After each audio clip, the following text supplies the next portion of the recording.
What's up YouTube and welcome to the Anabolic Outpost. There is no food out there that is better defined as comfort food than mac and cheese, and in this recipe tutorial today I will be showing you how to make a mac and cheese sauce that you could then easily store for meal prep, and all you gotta do is just make a batch of noodles and then pour the mac and cheese sauce on top, and there you go, you have your mac and cheese ready to go.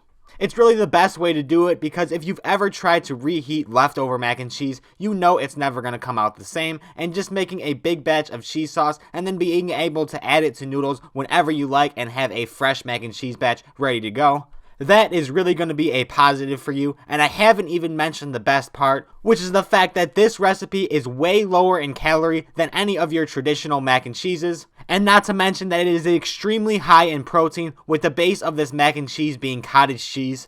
And if you've ever read the nutrition label on one of those, you will know exactly where this recipe is going. There's not going to be too much to it, but let me quickly walk you through the ingredients that you will need to make this. The first ingredient, like I said, is the fat-free cottage cheese. Up next, we have fat-free milk, but you could use whatever kind of milk you like. These are fat-free American cheese slices. If you can't find these, you could use cheddar as well, or you could even just use 2% cheese. Whatever you could find will work for this recipe.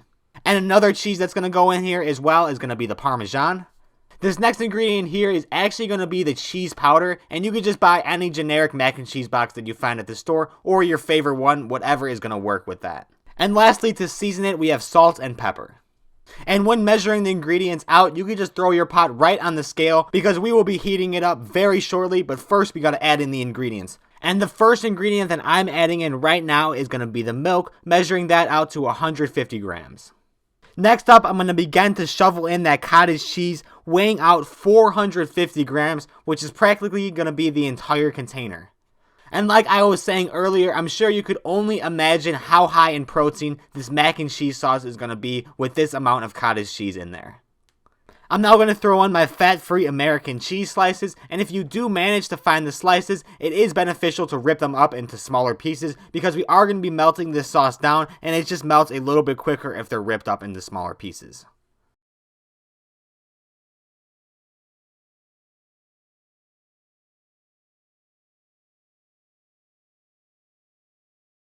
I'm just going to go ahead and cut a little bit off at a time of this Parmesan cheese now because we're only going to need 20 grams of it, which is only a small chunk.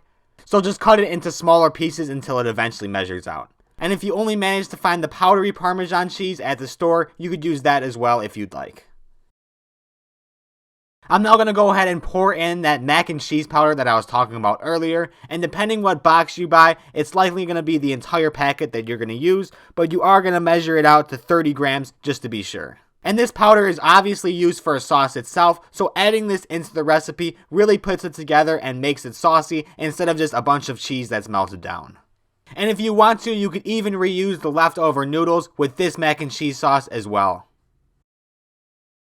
And finally, I'm just going to throw in a sprinkle of pepper and salt just to season this.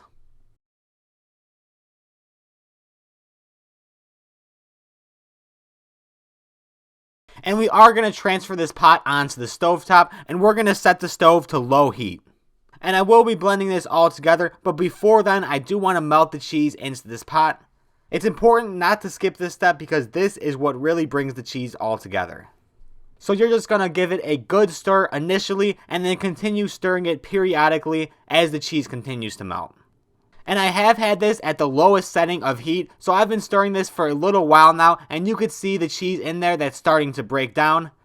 And it doesn't have to be completely melted in there, but the less solid cheese that you see in there overall is better. And even so, it will still soften it up so that when we do blend it, it'll break down extremely easy. And that's exactly what I'm going to do now. Transfer this over to my food processor as it splatters up and splashes all over the place.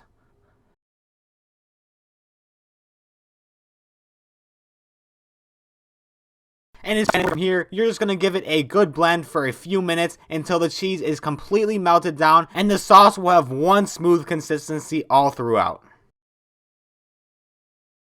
And this right here is that consistency that I'm talking about. You can see that it's now smooth and there's no chunks visible anywhere that you could see.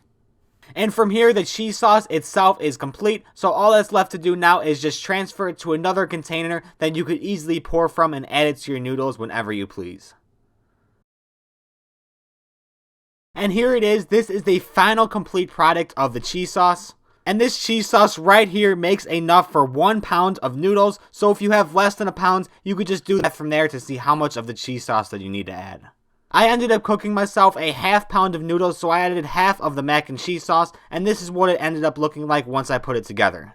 And if you even want to take this recipe a step further, you could use chickpea pasta or any form of protein pasta instead of your traditional pasta, and that will make it even higher in protein. And while I'm on the subject of macros, I might as well give you the macro breakdown for this recipe. Starting off with that protein number, which is going to be 101 grams. And we have 10 grams of fat and 42 grams of carbs. This is making it for a total of 495 calories. Keep in mind these macros are for the sauce alone, but it is for the entire container of sauce. It's honestly just so incredible to see the fact that we are under 500 calories, but yet we are over 100 grams of protein. Almost leads you to believe that something is wrong with my macro calculations, but looking back at all the ingredients alone, aside from the tiny bit of Parmesan cheese that I put in the mac and cheese box packet, all the other ingredients that we used were completely fat-free. And it's dairy, so it's going to have low to minimal carbs anyway, making nearly all the macros in this recipe protein. If you don't like protein, this is probably not the recipe for you, but why are you even on my channel in the first place? Anyway, that pretty much wraps it up for my mac and cheese sauce meal prep. You get some good use out of this recipe and you really enjoy the mac and cheese that comes out of this and the simplicity of just being able to add this to noodles whenever you feel like you're in the mood for mac and cheese. If you have any questions though on how this was made or anything in general, leave a comment down below and I will be sure to get back to you. Other than that, if you found this recipe tutorial helpful and delicious, like and subscribe. Before you leave this video, be sure to not click on any of the links down in the description. Thank you for watching and I will see you in the next video.